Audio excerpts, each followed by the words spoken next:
In my daily prayer, especially during this great season, as I contemplate all of the events of salvation history, one frequent question that I ask God is, well, why did you do that?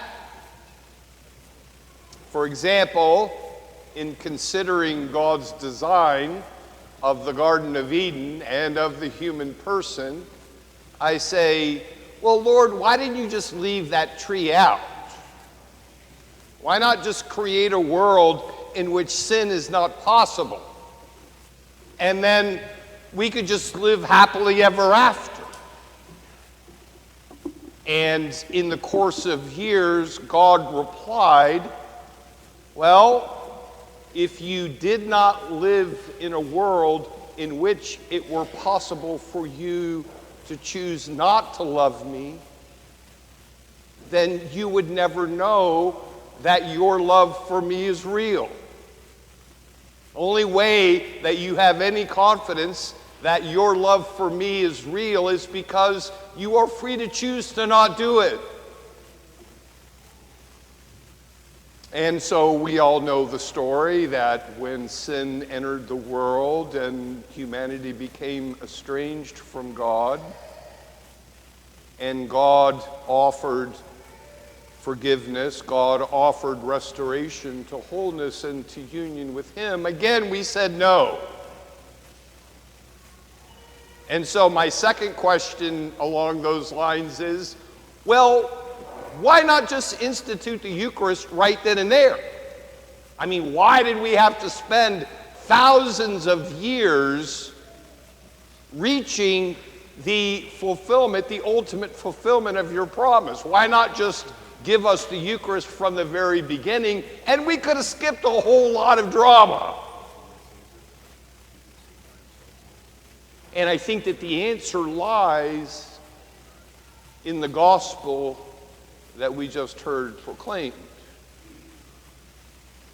Because you see, the disciples must have been full of very much of the same questions of Jesus as they were going through their years of being formed as his disciples.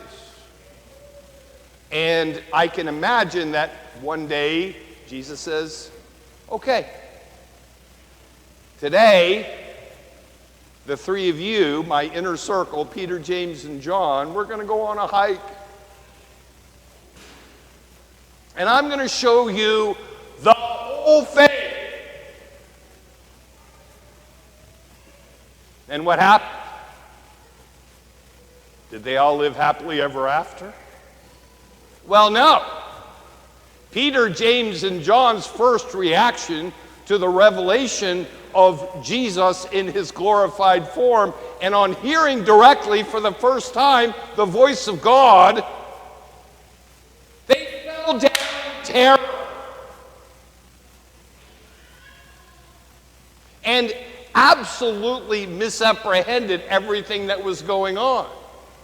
They said, well, Lord, let us build 3 tents, one for Moses, one for Elijah, one for you, and then we'll just stay here and live happily ever after. And Jesus says, it's not the plan. And so they rise and they return. And because Peter, James, and John had seen Jesus in his risen and glorified form, then all doubt in him was suddenly dispersed, was suddenly erased. Oh, wait. That's not what happened. The day after the transfiguration, Peter, James, and John are back to the same confusion and the same doubt. Still wrestling with the question, is Jesus really who he says he is? And you can tell that they're still struggling in that doubt because they keep telling him, well, wait a minute, Lord, we have a better plan.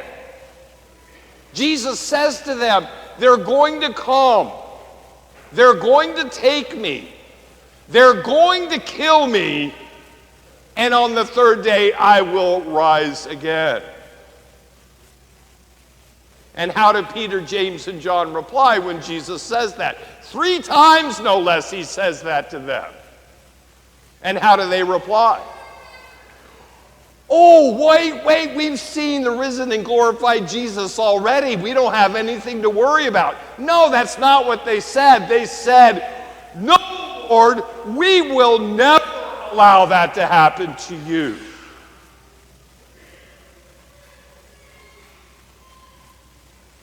And it's because they're still trapped.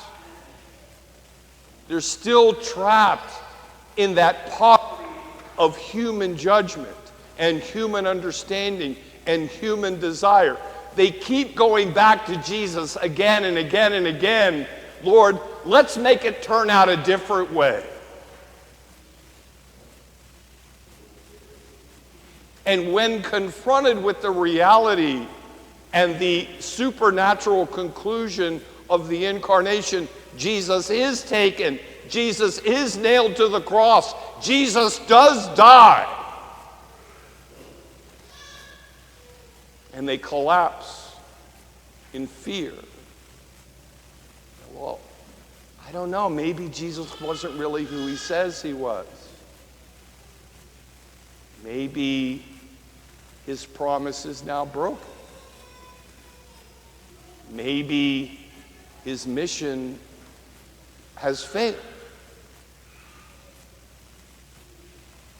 John, even after Jesus appears after the resurrection, goes to him and says to him, Lord, night has come.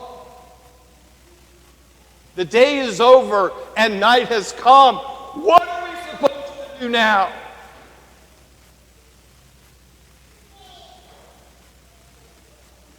And Jesus repeats to you and me again and again and again what he said to John in that moment. He reaches out to John. He puts his arms around him. He pulls his head to his shoulder. And he says almost exactly what he said at the Transfiguration. Do not be afraid, for I am with you every day until the end of time.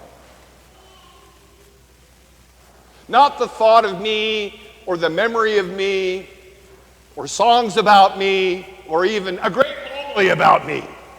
I, myself, body, blood, soul, divinity, whole and entire, are with you every day.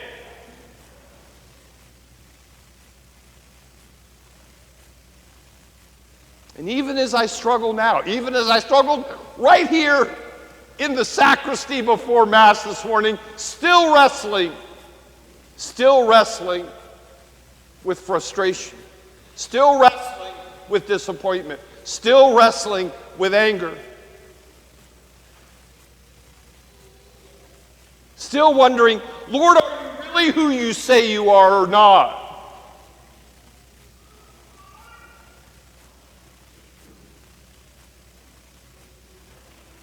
And I honestly believe that he came to me this morning through all of you, to reach down and to place his hand on me. And he says to me, rise. Do not be irritated. Rise. Do not be disappointed. Rise. Do not be angry.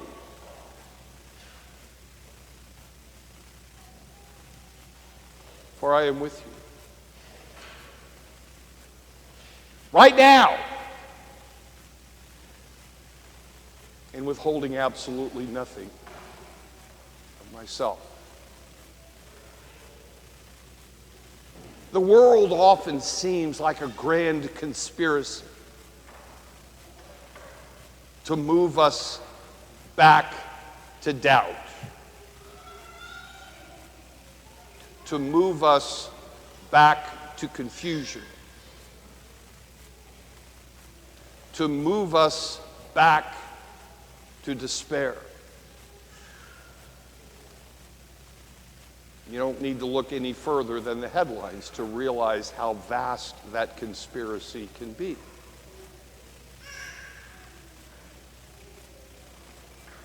And the response of a Christian disciple is not to say, well, then, Lord, come and take away all the stress. Come and take away all the pain. Come and take away all of the conflict. Let us live happily ever after.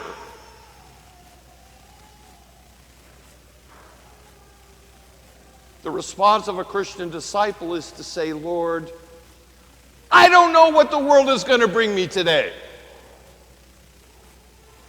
And Lord, I don't know how I'm going to feel about what the world is going to bring me today.